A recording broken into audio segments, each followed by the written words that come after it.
Good morning, everyone. Thank you for coming to this panel. It is on economic benefit of disability inclusive climate action. My name is Dr. Gurpreet Kaur. I am the engagement advisor with Climate Outreach, which is also a member of CAN UK. The connections between disability and climate action may not be clear to many in the first instance. Climate change-induced crises have direct effects on disabled people that include the dissolution of support systems, can destroy accessible buildings, or the inability to access necessary medical or support services. In such situations, disabled people are also more vulnerable to rights abuses. Different processes can also frequently fail to account for disabled people in their programming. This can create tensions where funds and finances are concerned. It is then important to have disabled people sharing their perspectives and experiences to integrate their needs into the design of such programming to ensure that services will be effective and inclusive. This also ensures full and equal participation. These are important issues in mitigation, adaptation, loss and damage, and they often tend to be overlooked.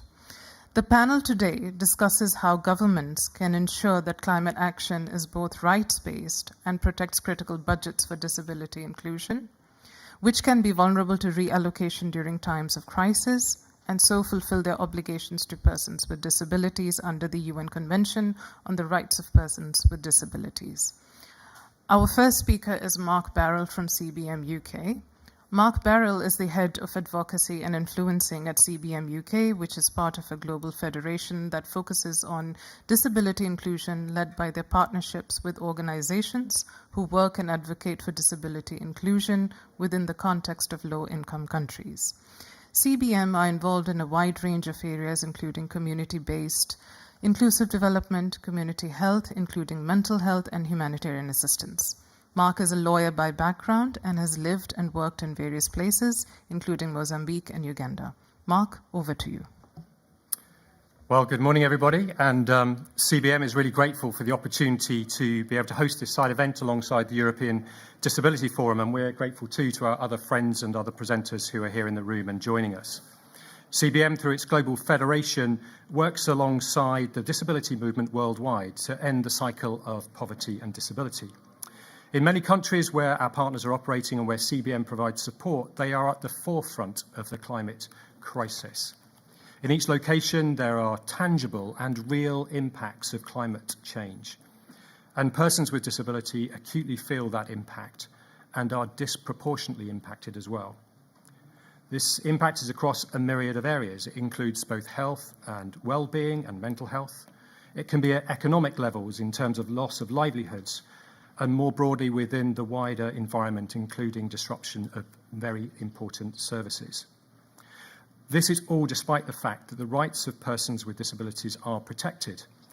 Adopted on the 13th of December 2006 at the United Nations, the Convention on the Rights of Persons with Disabilities, which I'll refer to as the CRPD throughout this talk, is an internationally agreed human rights convention. That convention is ratified by 186 nations, and it sets out to promote, protect, and ensure the human rights and inherent dignity of persons with disabilities in all parts of the world. The CRPD principles, such as non-discrimination, equality of opportunity, and accessibility, should equally apply to measures that should be taken by all governments in all areas of climate action, including adaptation and mitigation, and looking at loss and damage. So I'm hopeful that my slide presentation is up on the screen. And I'm going to talk about a small but important discussion paper that we, alongside the London School of Economics, were able to research on. And we explored the concerns in our times that crisis funding for services of persons with disabilities would be diverted away, particularly in response to induced weather disasters. This small survey was carried out across 3 countries in Kenya, Bangladesh, and Nepal. All of these countries have felt acutely the impact of climate change. The outcome of that study led to the production by CBM UK of a discussion paper. Hopefully on the screen now you will be able to access this discussion paper by using a QR code. And there are a number of cards that I've put at the end of the rows here, so if people want to collect them, where you can go directly to them through a QR code too, or you can go through our website. Through this paper, CBM hopes to raise awareness of the extending global inequalities brought on by the climate crisis. We want to highlight the disproportionate and potentially devastating impact for persons with disabilities, but we also want to say how that trend can be reversed. So I want to pull out some key findings from the discussion paper and some important recommendations which are crucial to make sure that no one is left behind in our global response to climate change. So what were the key things that we discovered? Firstly, it was very clear that there is a shocking lack of transparency of government budgets across both centrally and decentralised ministries. There's a shocking lack of data too. And this in turn makes it difficult to understand where money is being spent and potentially where it's being reallocated during times of climate crisis. As a key informant climate activist from Bangladesh told us, when the cuts come, they often come through disability. Last year, there was a huge flood in the Sylhet region, and more funding is required for that area to rebuild. So that means some fund cut will happen. Of course, disability is a more ignored issue, and if there is something to cut, it will be cut from disability. That's a hugely worrying quote and needs further investigation, as there is a real human rights concern. It was clear from the study that there is so little evidence and financial data to be found, and certainly a lack of transparency, which meant that understanding the true depth of the issue is impossible. Secondly, disability is not a key priority. With increasing costs of climate crisis, disability is not a key policy area. This includes policy and finance allocation for governments in each of our case study countries. And it's a huge frustration. Our key informants made it clear that persons with disabilities feel totally ignored. And the two quotes on the screen amplify that. The Climate Act has no mention of us. I get that we are not seen as part of development, but we also are not seen when it comes to management of climate crisis-induced disasters and emergency relief efforts. Seriously, are we that unimportant that our lives are not worth considering? The lack of adequate tracking mechanisms on CRPD implementation and funding makes meaningful accountability challenging for persons with disabilities and their representative organisations. And so across government, responses for disability are overlooked, and that includes climate action responses.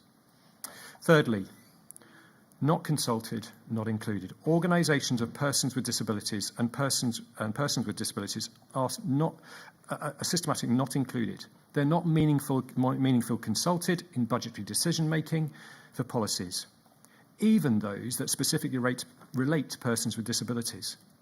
As this quote from an OPD leader in Kenya says, despite the legal frameworks that are in existence and that duty to consult, a duty to engage and to listen, in practice, OPDs and persons with disabilities are not included and they're not fully consulted.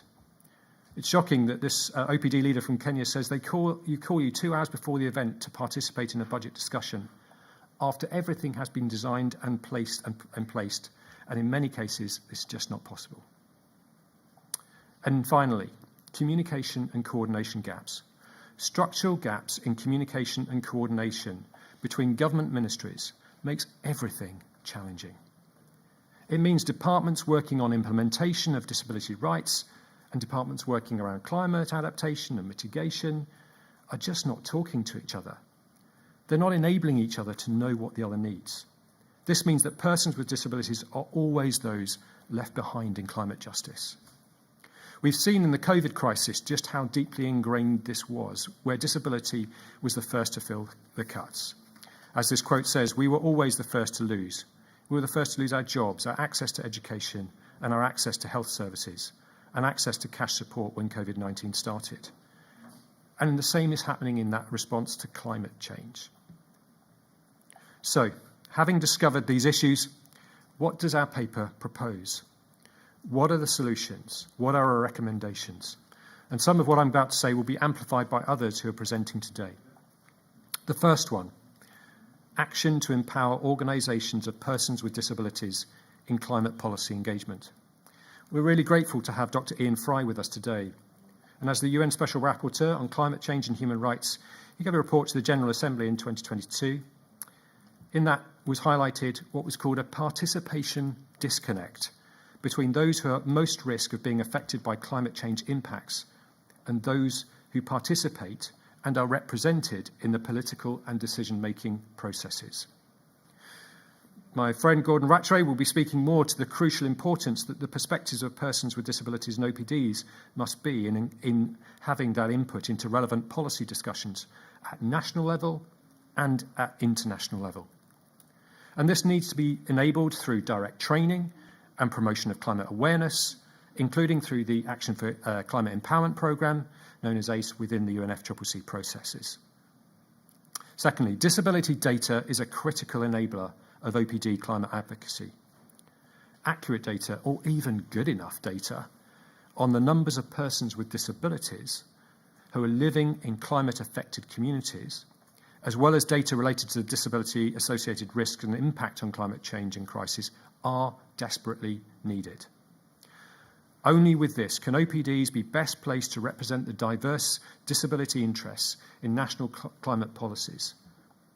This will assist in the demand for disability inclusion in a whole myriad of areas across adaptation and calculations for loss and damage and associated budget provisions. Thirdly, available, accessible, transparent budget data is a must. There is a major gap in transparency. This makes it difficult for anyone to determine the scope of national CRPD compliant budgets, let alone the impact that the ongoing climate crisis is having on persons with disabilities. Governments must engage with disability rights advocates and the wider public to ensure that everything, all reports and all budgets are accessible to all, comprehensible and understandable. Fourthly, governments need a rights-based whole government approach to CRPD budgeting. Social protections are a critical aspect of disability service provision and funding, but this includes in relation to climate change vulnerability, and there needs to be a bigger shift. As rights holders and active citizens, persons with disabilities must be included across all government policy priorities, programmes and budgets, and it must align with and be in compliance with the articles of the Convention of the Rights of Persons with Disabilities, and must include all climate responses. And finally, calculations for loss and damage must be inclusive of persons with disability. While the funding mechanism for covering loss and damage is being negotiated, there must be a recognition of the need for those funds and their distribution to be inclusive of persons with disabilities, who are so often the most left behind and in need of those funds. Shatai from the Africa Disability Forum will expand more on this later. So in conclusion, the impact of climate change on the persons with disabilities isn't really in dispute. Despite limited data, which inhibits the political imperative to respond appropriately. There is little pressure, if any, on governments to consult with persons with disabilities in developing and funding climate change response and risk management. The differences between what we see on paper with various disability acts, with policies, and the actual experience of persons with disabilities and their representative organisations requires significant efforts to align. Inclusive financing and budgeting processes are a key component to the alignment of climate response to the principles of CRPD and the protection of the rights of persons with disabilities. So thank you for being here, and I look forward to hearing the contributions from our other friends as they amplify these issues through their own personal experiences and their own personal thoughts. Thank you. Thank you so much, Mark. That was such an insightful run-through of all the study, that has been conducted, and I'm sure everyone has questions, but if we can please hold them till the end, because we would like to hear from all of the other speakers, and I will open the floor at the end for Q&A. So our second speaker is Shatai Astawes from the African Disability Forum in Ethiopia. Shatai is an Ethiopian woman who has lived experience of disability and is a mother of 2 sons. She has more than 20 years of work experience in disability rights, advocacy work, and promotion of disability inclusive development programs of different organizations. She has worked with different organizations, including the Federation of Ethiopian Associations of Persons with Disabilities, and presently she is working for the African Disability Forum as the Director for Advocacy and Communication. Shatai is an alumni of Bridge CRPD SDG's West East Africa Capacity Building Program, which is led and coordinated by the International Disability Alliance and advocates for the rights of persons with disabilities in general and the rights of women with disabilities in particular. Shatai will offer a personal perspective, a lived experience on loss and damage. Shatai, over to you, please.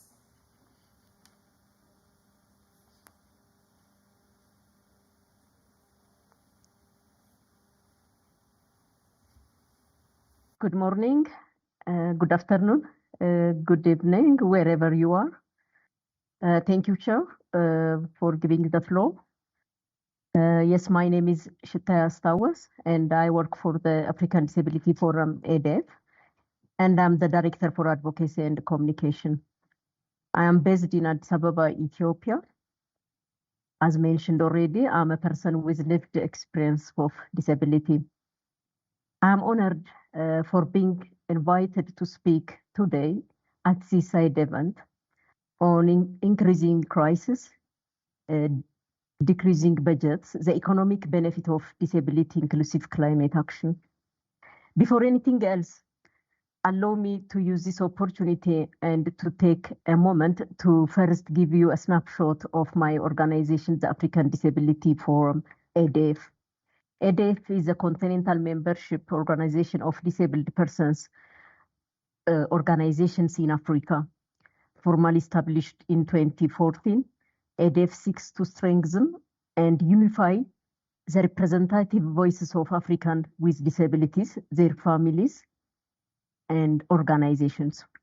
ADF is now registered in Ethiopia as a regional platform and organization of persons with disabilities. As you may already know it, the African continent is immense with great regional diversity, making it impossible for one organization to directly and fully reflect and represent such diversity. Thus, ADF includes and builds upon existing organizations, networks, capacities, successes, and strive to address issues of underrepresented groups of persons with disabilities, such as persons with albinism, issues that arise from intersectionality perspective as well. Worldwide, an estimated 1 billion individuals could experience climate change impacts differently and more severely than others due to lack of recognition, stigma, discrimination, access to services, information, as well as absence of supportive and enabling environments. The 2021 Africa report of the Global Call to Action against poverty stated that women and girls with disabilities in Africa carry to a multiple burden of discrimination by virtue of their age, gender, and identity. As well that includes disability. The report further clarifies, I quote, 80% of persons with disabilities live in developing countries, and women and girls with disabilities represented more than half of all persons with disabilities worldwide, and almost 20% of women, end of quote. This paired up with frequent war and conflict situations that hugely contributed to food insecurity across the region. Persons with disabilities across the African region are facing climate change impacts and crises. Situations of lack of recognition, absence of disaggregated, reliable, and accurate data, as already reflected by Mark and reporters, has fatal consequences and impacts that ranged from emotional harm to being left at the sidelines, and lead poverty strike life usually goes by unnoticed due to attitude, ableism, absence in equal share of resources, lack of skills and knowledge on how to include persons with disabilities in development initiatives. What I usually noticed is that the suffering and consequences of exclusion faced by persons with disabilities is missing in reports and climate mitigation strategies of national governments and development agents. Since policymakers do not make the connection between climate and poverty, we don't see when persons with disabilities and the representative organizations do meaningfully represented, engaged, and consulted at the design and planning stages of climate hazardous mitigation actions. This part of the community is missing and the voices are unheard. So it is a continuation of being adversely affected in an emergency situation, sustaining disproportionately higher rates of morbidity and mortality. As indicated in the 2020 OHCHR studies, persons with disabilities are among those least able to access emergency support. Sudden onset, natural disasters, and slow onset events can seriously affect the access of persons with disabilities to food and nutrition, safe drinking water and sanitation, healthcare services and medicine, education and training, adequate housing and access to decent work. Thus, the situation, I'm afraid, are taking a vicious cycle pattern, and it will definitely perpetuate poverty and mortality. Then the global commitment to eradicate poverty by 2030 would be questionable, and then the world will fall to meet the leave no one behind theme. The leave no one behind theme of the SDGs. One critical point that I should raise here is that this may result due to an obvious tendency to leave the issue to specialized agencies, misinterpreting the proper nature and context of inclusion, and rights-based approach in development, and of course, stereotyping that inclusion is costly. The existing practice and silence are against international human rights principles and instruments, including the United Nations Convention on the Rights of Persons with Disabilities, CRPD. CRPD clearly stipulated signatory states as duty bearer and also calls for non-discrimination, equality of opportunity and accessibility. Bringing in the SDGs and its theme on leave no one behind, we are found at a very critical stage to not pay attention to the inclusion of voices of persons with disabilities in climate policy making, and particularly in climate actions and plannings. Before I conclude, I want to reflect on some few actions that needs to be unpacked as a takeaway from these side events. These actions include, but not limited to, the impact of climate change is mainly affect women in general, women with disabilities in particular. Hence, deliberate focuses should be given to women with disabilities by the international communities.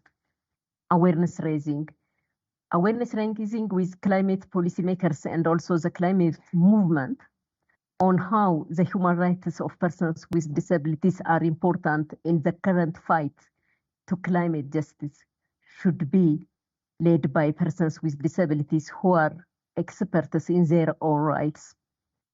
Recognize the skills that persons with disabilities have as an agent for change. Persons with disabilities are constantly adapting to a world which has been designed without consideration, and the cost of exclusion is high and damaging. A stronger bonds between climate advocates on the importance of inclusive climate action is very much important. Data, as also already illustrated by Mark, data in promoting equal rights. Data is a topic that is very, very close to my heart.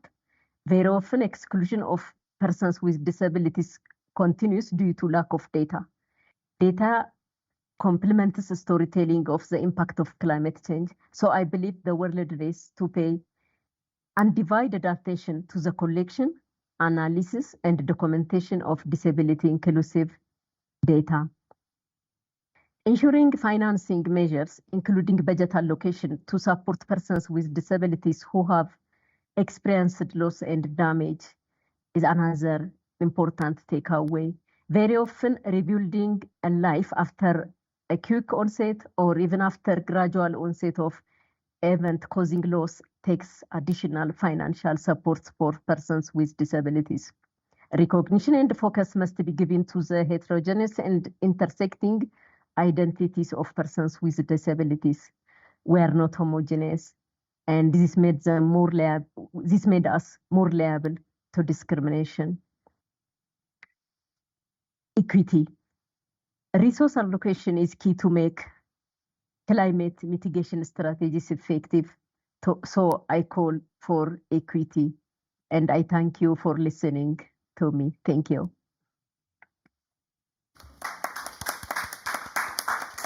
Thank you so much, Itai. I think the points that you made on intersectionality are so important and they tend to be overlooked, particularly connections between gender, disability, climate. And to that, I will also add that there are compounded effects for women of color who are disabled, something that I personally have seen very closely. Moving on to our next panelist, who is Vashkar Bhattacharjee from Bangladesh, who will also speak about their personal lived experience. Vashkar has lived experience of disability since birth and cares passionately about the issues and challenges around disability, and in particular about the issues of accessibility and inclusion. For the last 20 years, he has been working for the betterment of the persons with disabilities by policy formulation, advocacy, innovating assistive and accessible technologies. He has won the UNESCO Award as the first Bangladeshi for the digital empowerment of persons with disabilities in 2018. Vashkar, over to you, please. Thank you very much. Can you hear me? Hope you can hear me. Sorry, yes.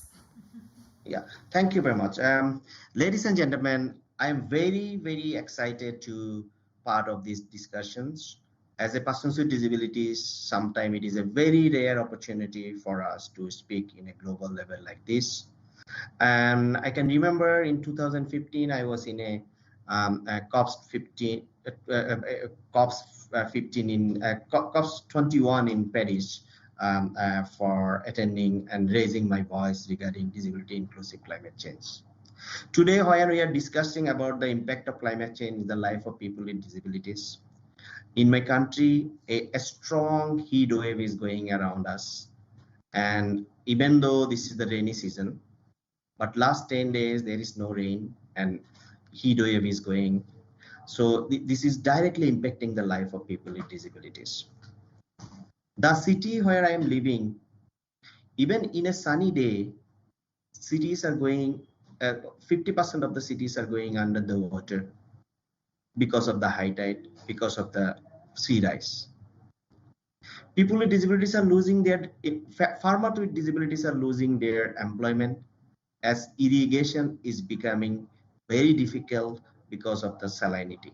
It is nearly impossible, impossible for them for doing farming as there is not enough water for saline water are really making difficult for their and losing their employment.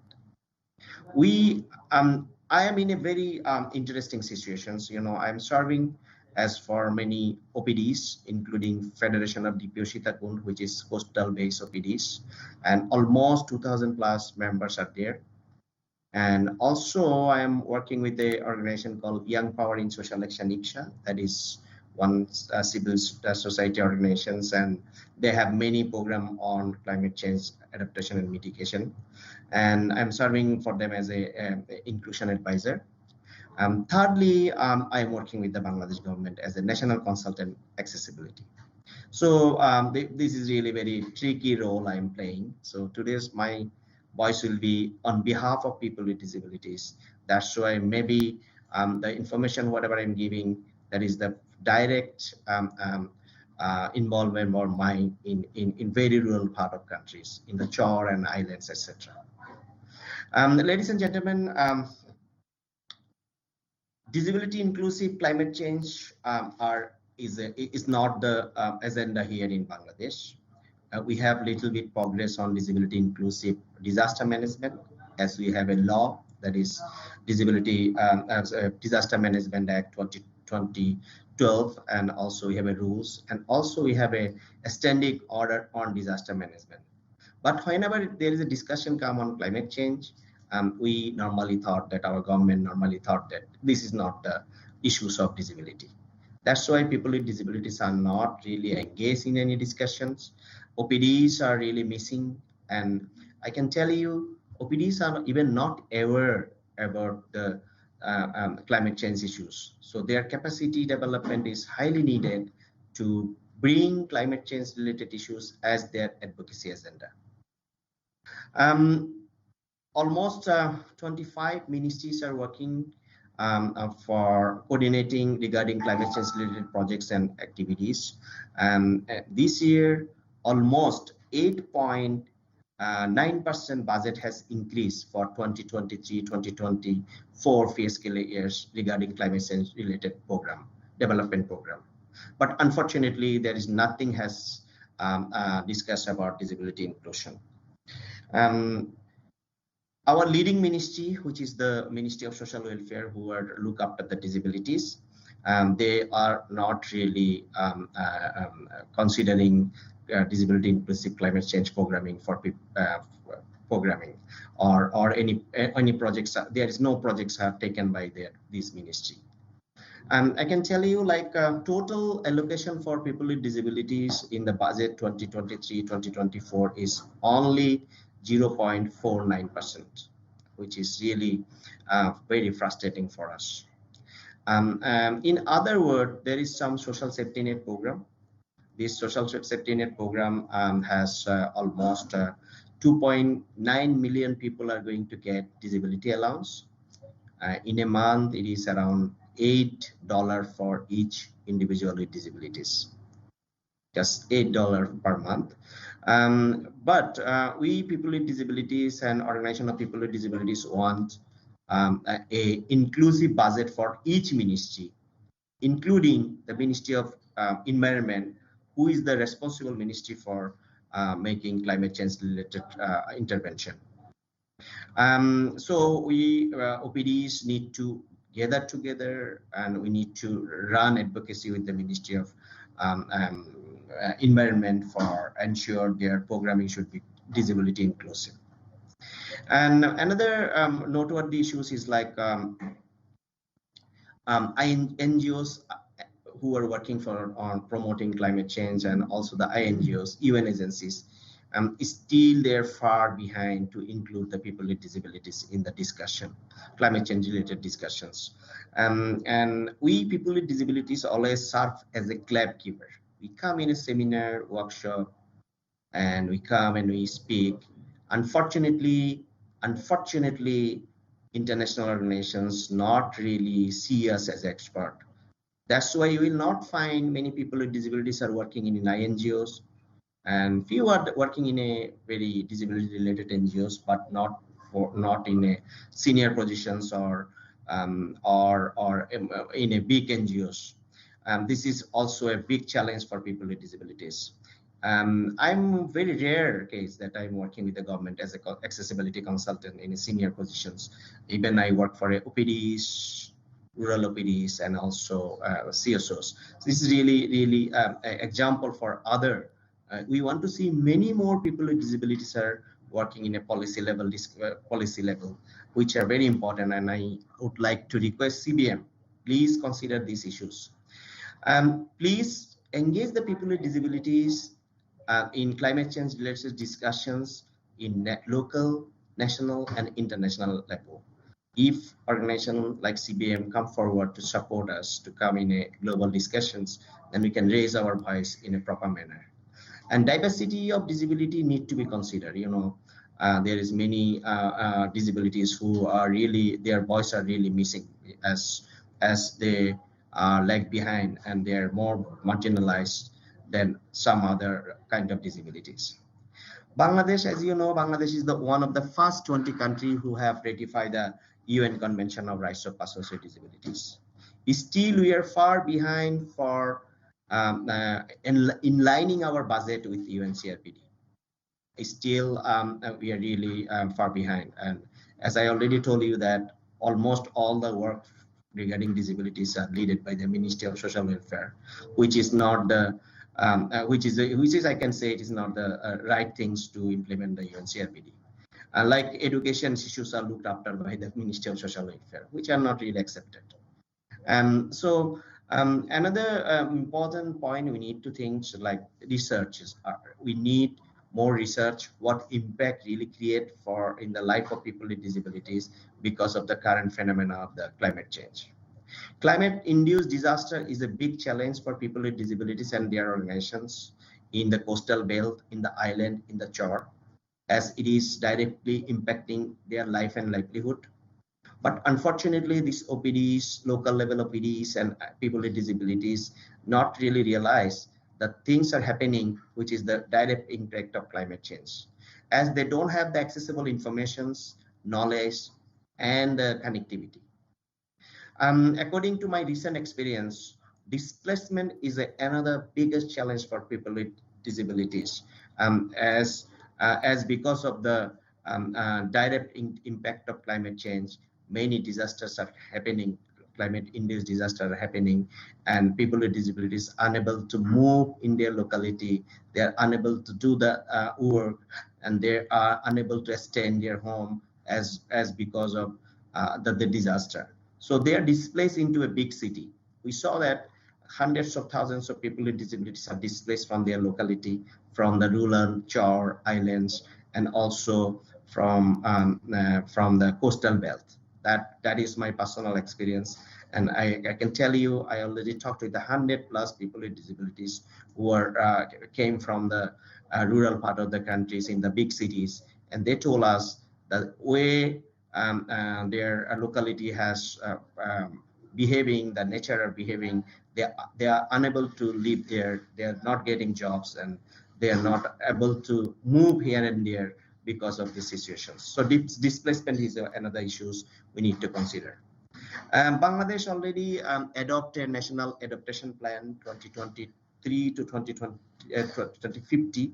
That is one of the intensive plan for mitigating and climate change issues, but unfortunately there is not much regarding disability inclusion. Bhaskar, I'm sorry to cut you, but we are reaching the time limit. So okay, if you could please conclude. Yeah, absolutely. So this policy need to be more inclusive. Again, I would like to stress nothing about us without us. We want to see the leadership of people with disabilities in every sector of the life. Thank you. Thank you so much, Bhaskar. Thank you. Your point about representation of disabled people not being really there, especially voices that are not included in organizations, I think that's really, really important, because disabled people, they face access barriers to hiring and jobs, and I think that is an issue that is still very, very much prevalent today in all sectors, across all sectors. I'm going to introduce our next speaker, which is Gordon Rattray from the European Disability Forum. Gordon Rattray is a program coordinator with the European Disability Forum, working on the organization's response to the war in Ukraine. He has more than 10 years' experience of disability-inclusive international cooperation, disaster risk reduction, and humanitarian action. Gordon, the floor is yours. Thank you very much, and thank you to the previous speakers for the points we've heard already. Yes, I work for European Disability Forum, otherwise known as EDF. We are the umbrella organisation of organisations of persons with disabilities in the European region, representing more than 100 million persons with disabilities. For the next, I don't know if I have 10 minutes, but I'll try to keep it brief. But for the next few minutes, I don't have a PowerPoint. I want to maybe speak about four different areas. The first area I want to talk about is what exactly are organisations of persons with disabilities. I suspect some people are not sure about this, people who are listening.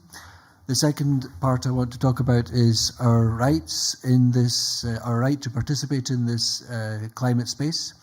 Some of the issues that we face, which we've already heard, and some of the solutions, or rather I would call them opportunities, that we see using disability inclusion as a positive way forward for climate action. So first of all, disability organisations, or organisations of persons with disabilities, otherwise known as OPDs or sometimes DPOs. Basically, we are non-governmental organisations, so NGOs, and specifically, our majority membership are always persons with disabilities, and we are represented by persons with disabilities, and we are guided by the UN CRPD. So those are the things that make us unique among NGOs. The point to remember is that we are OPDs, DPOs, representative organisations of persons with disabilities. It means the same thing. We're basically NGOs that represent people with disabilities. So the question then is, why should we be involved in this climate discussion? Well, as Mark mentioned at the beginning, and other speakers have also mentioned the CRPD, the Convention on the Rights of Persons with Disabilities. Article 4.3 specifically states that persons with disabilities, through their representative organisations, must meaningfully participate in all decision-making processes that impact them. And basically that means that we have the right to be at the table on anything and everything, because everything impacts us, including climate action, impact of climate change, and potentially inappropriate climate action. And practically speaking, we have heard that people with disabilities are most impacted, most at risk of the effects of climate change or inappropriate climate action, and we're rarely part of these decision-making processes. We've also heard that people with disabilities come with unique and specific knowledge that we have learned in overcoming barriers in everyday life that can bring solutions that are not only going to ensure our inclusion, but also make, with disability as the driver, make society more accessible and inclusive for everyone. So for some issues that we face, you've already heard many. I just wanted to share one thing that I heard even directly last week from some of our members and partners. So where they were telling me that they have been invited to participate in a working group with large humanitarian organisations, including UN agencies, which is great. And we have seen over the last 10 years that there are many more invitations now coming for us to participate in these areas. But they don't have the time, the resources, the human resources, and the financial capacity to actually participate. So the next step now, although we're seeing that there is a move towards inviting OPDs to be part of the discussion, the next step is that there has to be significant funding provided to help us to participate. So funding towards capacity development, towards ensuring that our governance and our long-term planning is able to cope with the extra work that comes with the opportunity that comes with being at this table. Some of the solutions, I've looked at solutions in two different ways. So the first way I'm looking at solutions is within the climate space as it already exists. There is the Action for Climate Empowerment, the ACE, so-called ACE hub. I would love to see how this is addressing disability inclusion. Are government agencies, humanitarian climate agencies being taught about disability inclusion? Is disability explicitly mentioned in their training syllabuses? And at the same time, are disability organisations of persons with disabilities being invited to participate in the ACE hub and learn about climate action? Secondly, yesterday I was hearing about national adaptation plans. In how far are these NAPs, NAPs, inclusive of people with disabilities? As an example, in 2021, EDF, the organisation I work for, we did a survey of 55 countries in Europe and Central Asia of the policies and disaster management plans that these countries have, including climate action plans. And the survey showed that virtually none of these 55 countries had any mention of disability at all. So the baseline, or the bar, is pretty low, and I'm hoping that this is raised quickly and soon. And then thirdly, within the climate space, one of the solutions and one of the essential solutions is the official recognition of a disability constituency.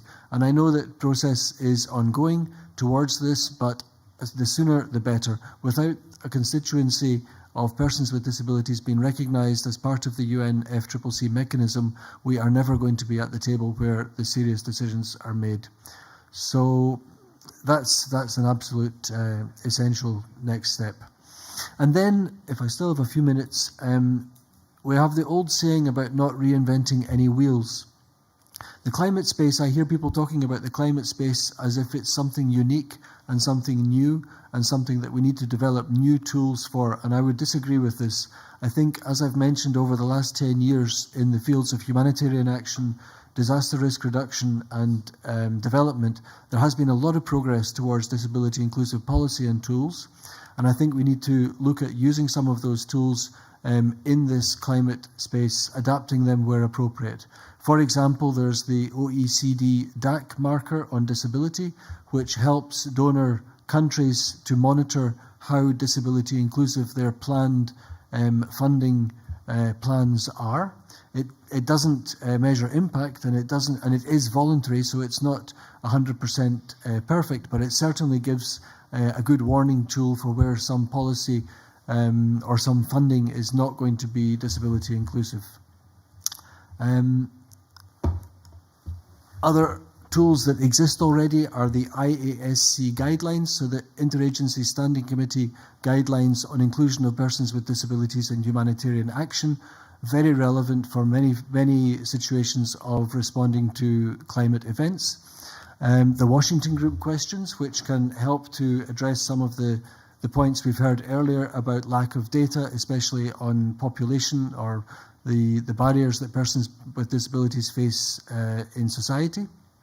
And of course, all of the tools and processes that exist around the Sendai framework, which is extremely disability inclusive in itself. Those tools are, in many cases, very relevant to climate action. And then I'll just finish by coming back to the topic of this event and something that Mark mentioned in his opening statements, where he said that governments need a rights-based whole government approach to CRPD budgeting. And yes, there is a huge risk that as governments are forced to address climate action, that money is taken away from ongoing implementation of the CRPD. For example, work on health, work on education, work on social protection. But what we need to remember is that we're never going to have a just transition if we forget about these ongoing activities.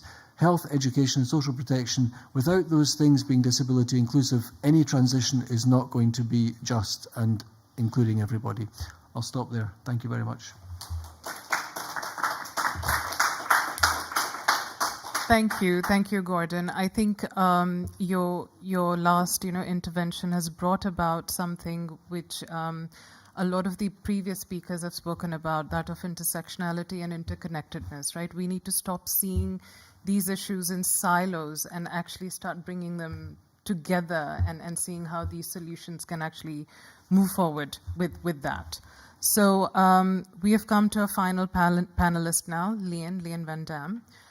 She's a Geneva-based senior campaigner for SEAL's Climate and Energy Program. Leanne contributes to SEAL, which is Center on International and Environmental Law. She contributes to the work on human rights and climate change, in particular related to loss and damage. She co-facilitates the Human Rights and Climate Change Working Group, convening civil society organizations, indigenous peoples' representatives, and other experts advocating for the promotion and respect of human rights and climate action, and focuses on the UN climate change regime and the implementation of the Paris Agreement.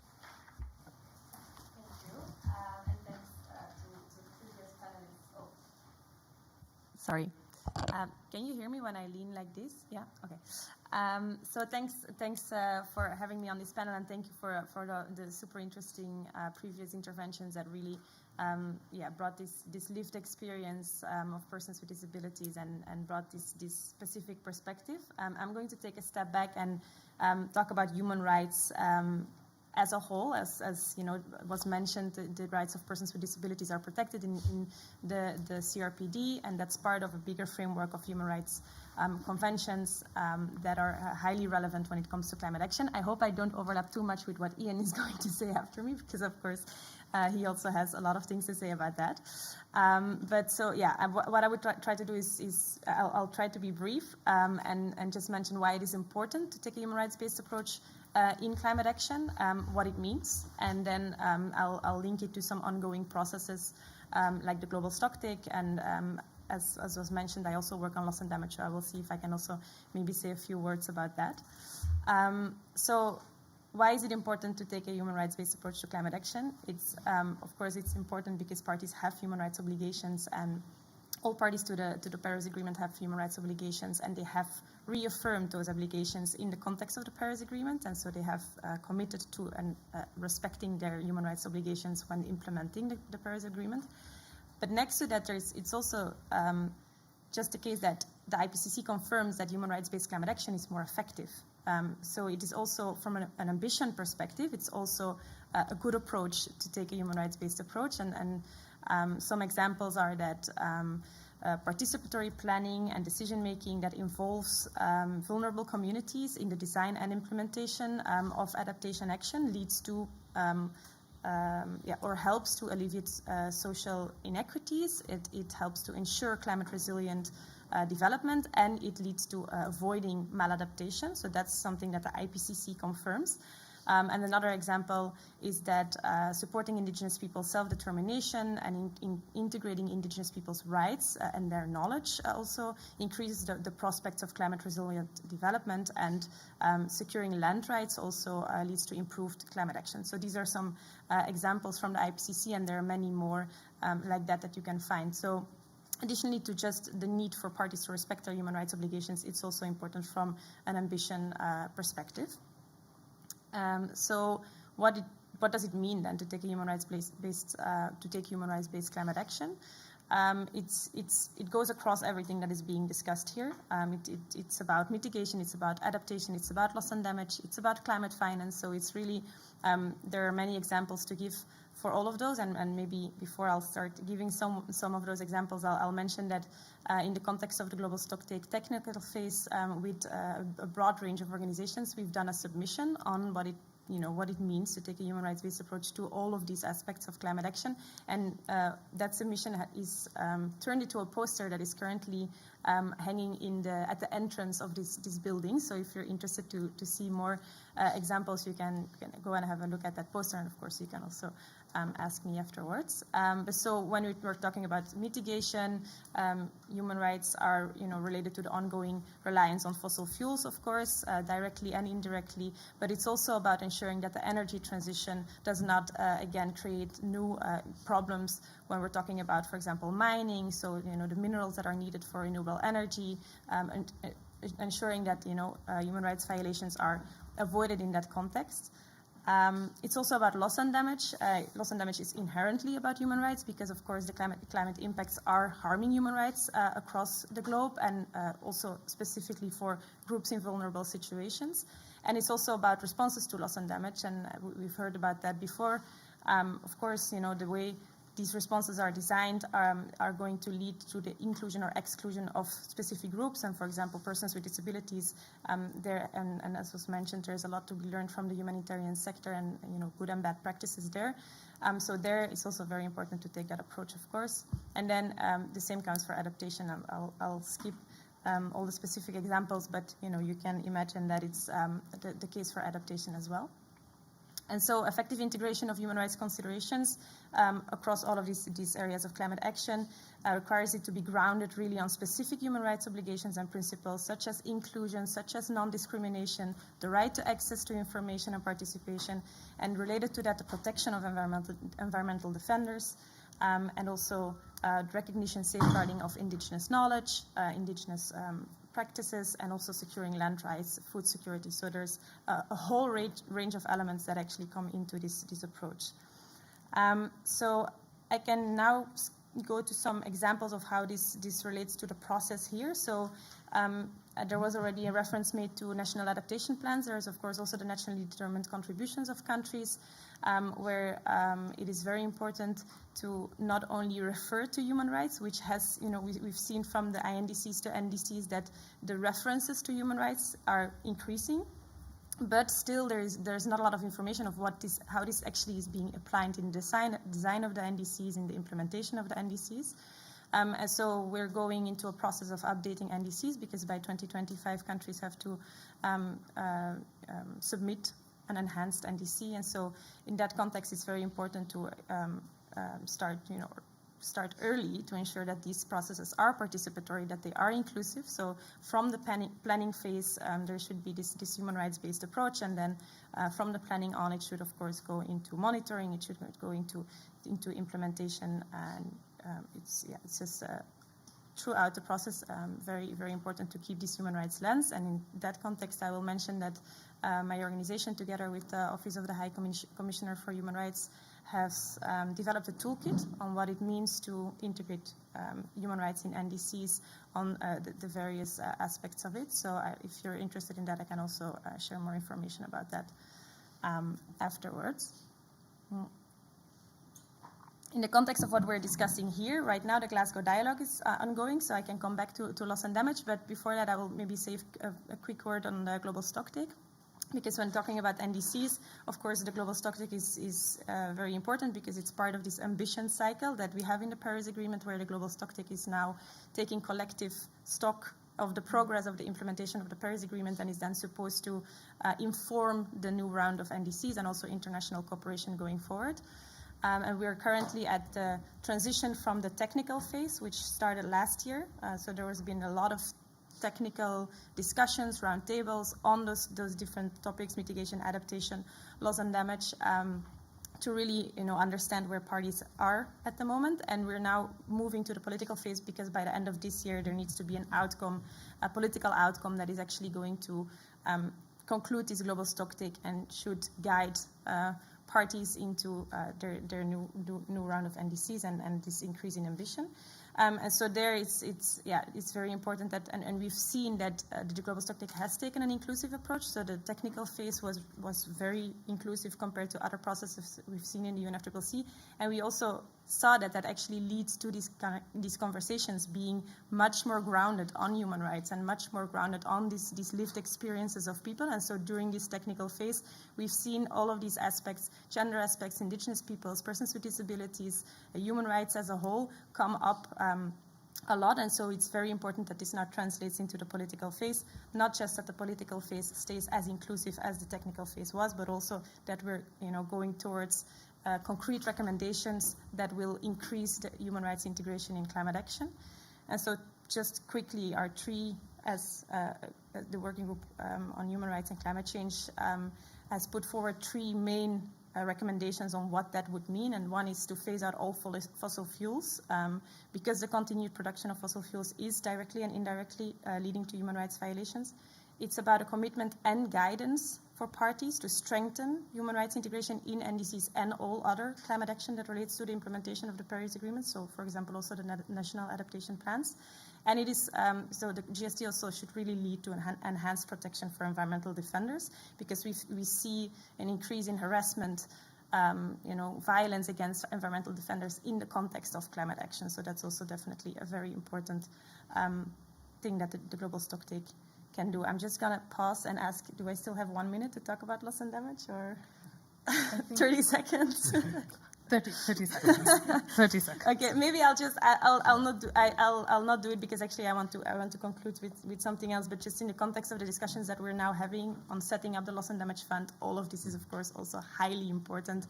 And it comes also to including voices in this design stage of the process, and we are currently seeing that is actually not happening in the way that it should be. So that's something that needs to be improved urgently, and it needs to lead into a fund that is also has participation of groups that are vulnerable in the board of the fund, in the design, in the implementation. So yeah, that's just a quick word on that, because I wanted to end with the need for the UNFCCC to seek more synergies with human rights institutions, human rights mechanisms, and I'm glad that Ian is on the panel, because he can maybe say a bit more about that. And just in that context, I wanted to mention that the CRPD is actually working on a general comment on Article 11 of the Convention, which is very relevant in the context of climate change and especially loss and damage, because, it's about emergencies and disasters. And so I would really encourage the climate community to look at these processes happening in the CRPD, but also at other human rights mechanisms, and see what kind of recommendations are coming out of there. Also recommendations, of course, of the Special Rapporteur and other recommendations coming from human rights treaty bodies that are highly relevant for the implementation and also the design of climate action. And we're still seeing a bit of a disconnect there that really can be improved. And I'll stop there. Sorry about that. Thank you, Lean. We have time for questions, only 2 questions, please, because we would like to hear from Dr. Ian Fry after that. So, yes.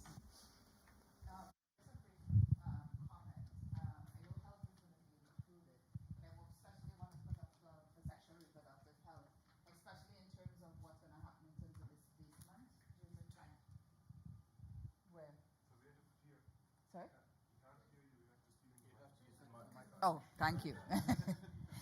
Right. So I just wanted to make a plug specifically in terms of the health aspect for sexual reproductive health, because sometimes people forget that persons with disabilities are sexual beings. So I just wanted to include that, and I appreciate you're coming down to your last point. You also included gender-based violence as being one of the issues that is also forgotten. So thanks. Okay. Thank you. Hi. Can you hear me? Yeah. Good morning. It's actually more of a bit of a sharing as well, rather than a question. I just wanted to share that actually in the Philippines, we've been working on something involving persons with disabilities, particularly the deaf community. So it's actually a USAID-funded project that runs for 2 years, and the idea is actually for 4 components. One is to develop a new lexicon, a Filipino sign language for the deaf community, because we found out that there are actually very few signs that pertain to climate change in the lexicon. So it's about developing new words so that they can understand what climate change means and how to converse about it. The second is to modules on how to explain climate change to them so that they can better engage for more inclusive governance. The third is to develop a climate vulnerability study on the deaf, because of the lack of information and disaggregated data. Aside from general information on persons with disabilities, there's very little disaggregated data, at least in the Philippines. And the fourth is more of a policy study identifying gaps in implementation as well as in more inclusive governance, because we find that in climate policy, although there is some representation for persons with disabilities, it's again not disaggregated, and there are more than 10% persons with disabilities in the Philippine context. So just thought to share that because you're all doing amazing work, and it's really very inspiring. Thank you. Thank you both. You can please approach the speakers after this if you have further questions and clarifications. And I would like to now invite Dr. Ian Fry to give his concluding comments.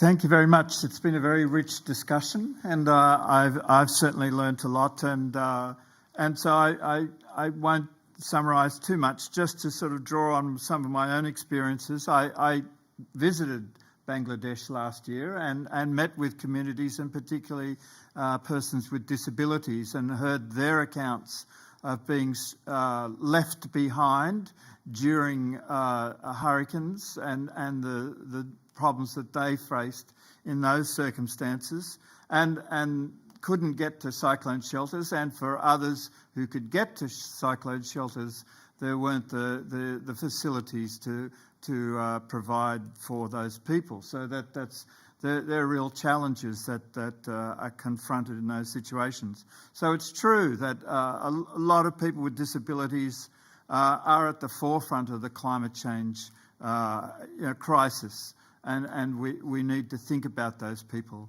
I'm writing a report for the Human Rights Council and presenting a report on climate change displacement. And of course, the corollary to that is that, in a lot of situations, people with disabilities can't displace because they can't move, and they're the ones that are left behind to be confronted with these climate change disasters. And this is a serious issue that needs to be addressed. And I think, as Mark was saying, that there needs to be special considerations for funding in those circumstances. And all the elements of the work, as Leanne said, in the context of the climate change negotiations, we need to think about human rights. We need to think about persons with disability and how that issue can be brought into each one of those. And I think the global stocktake is a critical aspect of that, because it's so timely now. We're trying to use that stocktake to see how the Paris Agreement has been implemented. And if we remind ourselves that there is a reference to persons with disability in the preamble to the Paris Agreement, and so we need to see whether this is being applied and people are doing with that. And it's a critical issue.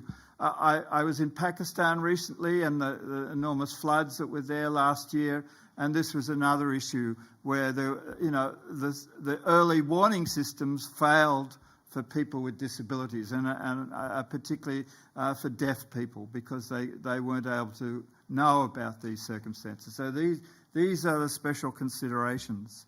And I think I was talking with Mark earlier about this, is that at these meetings we don't make enough recognition of persons with disability and provide for them. At this side event we have signing and captioning, but in the negotiations there isn't that opportunity for signing and captioning. So I would strongly encourage you to lobby for that to occur. I think that's critical, and with that gives greater presence of the needs of people with disability, and that can then enter the discussions. So that's just sort of some brief take-homes for this discussion, and thank you very much. Thank you, Dr. Yunfrei. Thank you all speakers for sharing their experiences, and Mark for the study that actually led to the enriching discussion that happened. And I still have 4 more minutes, so if anyone wants to ask any questions, we still have time. Can I ask one, please? I want to ask about invisible disabilities, particularly in the context of funding that you have raised. What happens when legally the disability is not recognized, and therefore the community or person can't avail support systems and funding?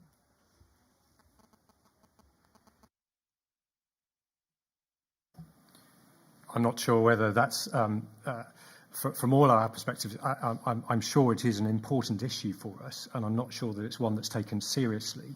And from that perspective, what we have to make sure, as we've been talking earlier on, is that everybody is recognised in the human rights aspect.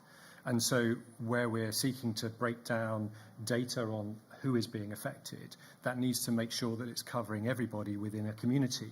I think it would be right to say the disability movement is not a homogenous movement, and it covers a whole range of different areas. And unless we're recognising the various different disabilities that are there, or the barriers that are being faced, then we can't overcome them in a way that is meaningful for everyone. And so an inclusive approach must make sure that it includes everyone to be compliant with the UN CRPD and our human rights obligations. So that, again, the deep dive, and the difficulty sometimes is it takes effort, but actually by taking the effort, it is better for everyone. So we need to make sure that we do that well. Thank you so much. And with that, we conclude the panel. Thank you very much, everyone. Have a good day. Thank you very much, everyone. Thank you. Bye.